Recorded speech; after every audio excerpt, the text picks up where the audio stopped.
Eric, I want to start with you.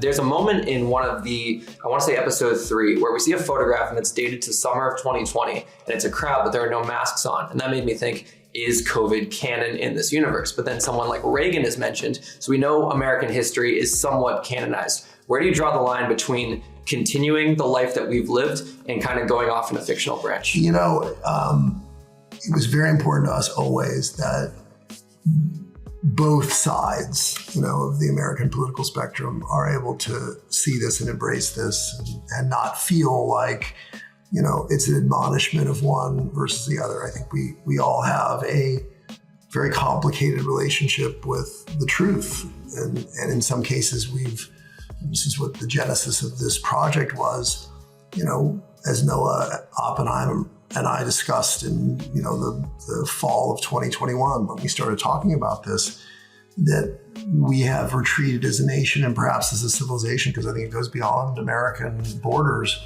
into these alternate realities where two truths exist and they are mutually exclusive of one another, and yet they have to coexist. And so, we were careful never to identify political parties.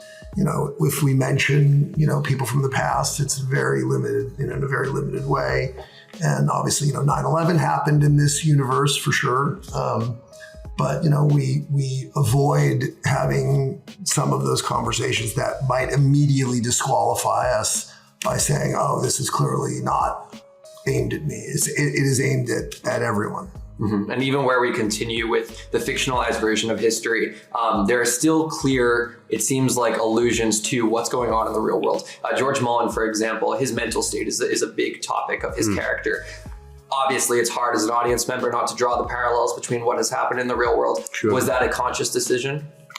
No, all that stuff came before what actually did happen with Biden.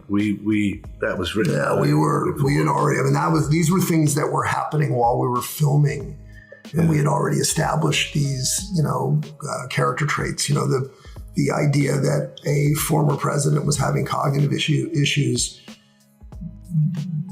The Biden, that became a campaign issue during filming. So there are a number of things that may seem predictive at this point, but they weren't. They just served our story. The point of it is that, like us, this character, George Mullen, the mechanism by which he determines truth from fiction is broken. And so he's left to kind of rely on things like integrity and compassion and deliberation and kindness and whatever else to make this decision. But a lot of the things that came to pass that now feel like they're grabbed from the headlines and mirrored in our show hadn't happened when we wrote it. So that's been a strange experience for me and for Noah and Mike Schmidt and the other writers. Yeah, art imitates life and vice versa. Sometimes, yes. Mr. De Niro, I'll wrap with this. I'm very excited about The Devil in the White City. It's Scorsese's next project. I know you've worked with him throughout your career. Have you spoken to him at all about a role in the movie? No. What is it? Devil in the White City. It's a book adaptation about the first real American serial killer at the Chicago World Fair in the 1800s. No, I don't know much about that. I didn't know. But I'll hear about it, I'm sure. But I don't know if he's going to offer me anything or what. I don't know anything about it. Sure. Well, either way, this series is phenomenal. Thank you. I've seen the first 3 episodes, and boy, am I hooked. So I'm excited to finish it up. Thank you so much, Liam.